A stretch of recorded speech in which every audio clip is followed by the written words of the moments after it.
Assalamualaikum warahmatullahi wabarakatuh. Perkenalkan, nama saya Ranita Fanti, NPM 19140501008 dari kelas THPB 2019. Oke, jadi di sini saya akan menjelaskan mengenai materi statistika, yaitu peluang, kombinasi, dan juga permutasi. Materi pertama yang akan kita bahas yaitu mengenai peluang yang terdiri dari percobaan, ruang sampel, kejadian, dan juga contoh soal. Apa sih yang dimaksud dengan percobaan itu? Jadi, percobaan adalah suatu kegiatan yang memberikan beberapa kemungkinan hasil. Contohnya nih, yang pertama, percobaan pelemparan sebuah dadu. Hasil percobaan yang mungkin terjadi adalah munculnya salah satu sisi dadu yang menunjukkan angka 1, 2, 3, 4, 5, ataupun 6. Nah, himpunan semua hasil yang mungkin muncul dari suatu percobaan itu biasa disebut dengan ruang sampel, atau biasa kita tulis dengan simbol huruf S besar. Nah, jadi ruang sampel dari percobaan pelemparan sebuah dadu yaitu himpunan S dengan anggota 1, 2, 3, 4, 5, dan 6. Nah, setiap anggota dari ruang sampel itu sendiri itu disebut dengan titik sampel, yaitu terdiri dari angka 1, 2, 3, 4, 5, dan 6. Jadi dapat kita tuliskan banyaknya titik sampel atau simbolnya NS itu sama dengan 6. Contoh yang kedua yaitu percobaan pelemparan sebuah koin. Nah, jadi hasil percobaan yang mungkin terjadi adalah munculnya salah satu sisi koin berupa angka ataupun gambar. Nah, jadi dapat diketahui bahwa ruang sampel percobaan dari pelemparan sebuah koin yaitu himpunan S dengan anggota A sebagai angka dan G sebagai gambar. Nah, jadi dapat kita ketahui bahwa titik sampel atau anggota dari ruang sampel itu sendiri yaitu A dan G. Nah, jadi banyaknya titik sampel yang dapat kita ketahui yaitu ada 2. Kemudian, apa itu kejadian?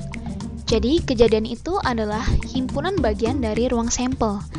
Notasi yang digunakan untuk kejadian itu biasanya menggunakan huruf kapital selain huruf S besar, yaitu seperti huruf A, B, C, dan seterusnya, X, Y, ataupun Z.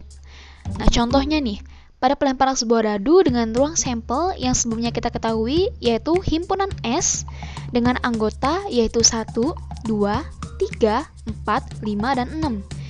Jika A adalah kejadian munculnya mata dadu kurang dari 5, maka himpunan A anggotanya adalah 1, 2, 3, dan 4 karena kurang dari 5.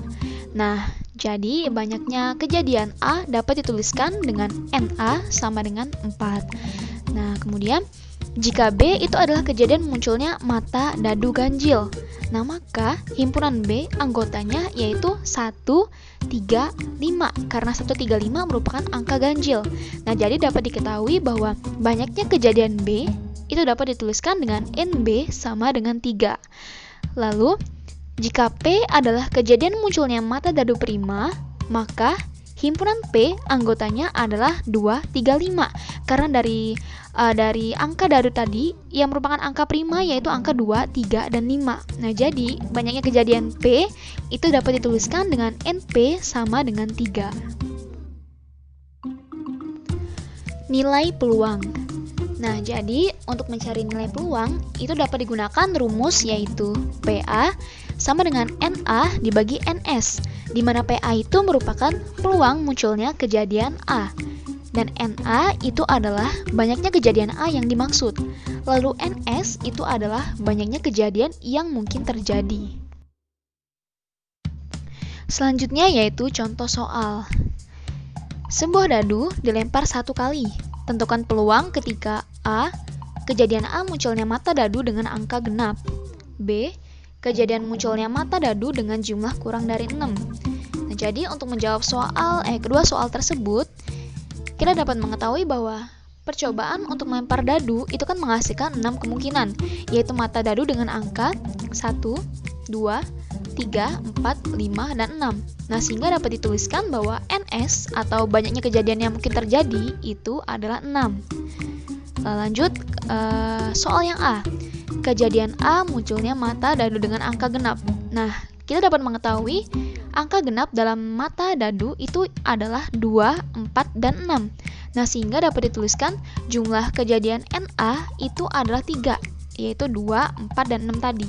Nah, jadi nilai peluang dari kejadian A tersebut adalah menggunakan rumus nilai peluang tadi, yaitu PA sama dengan NA dibagi NS. Nah, NA tadi telah kita ketahui bahwa NA sama dengan 3, lalu NS dapat diketahui tadi bahwa NS itu sama dengan 6.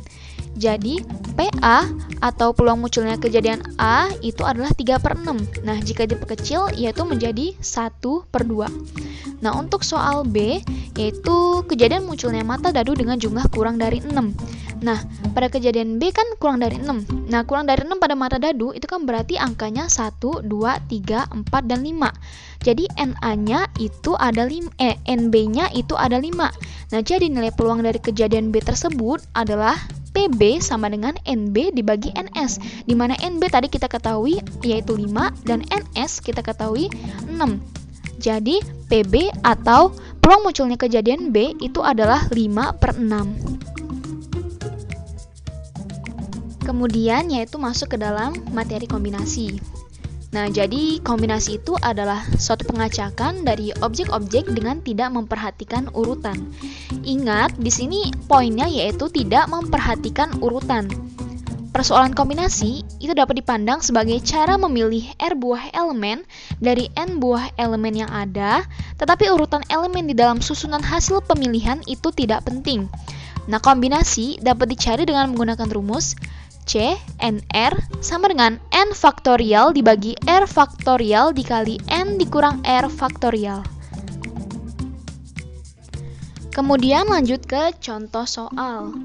Misal, sebuah kelompok itu memiliki 20 orang anggota.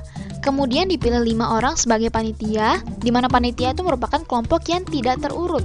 Artinya, setiap anggota di dalam panitia itu kedudukannya sama. Nah, yang ditanyakan di sini yaitu berapakah banyaknya cara memilih anggota panitia yang terdiri dari 5 anggota tersebut. Nah, untuk memecahkan persoalan ini, maka dapat digunakan rumus kombinasi.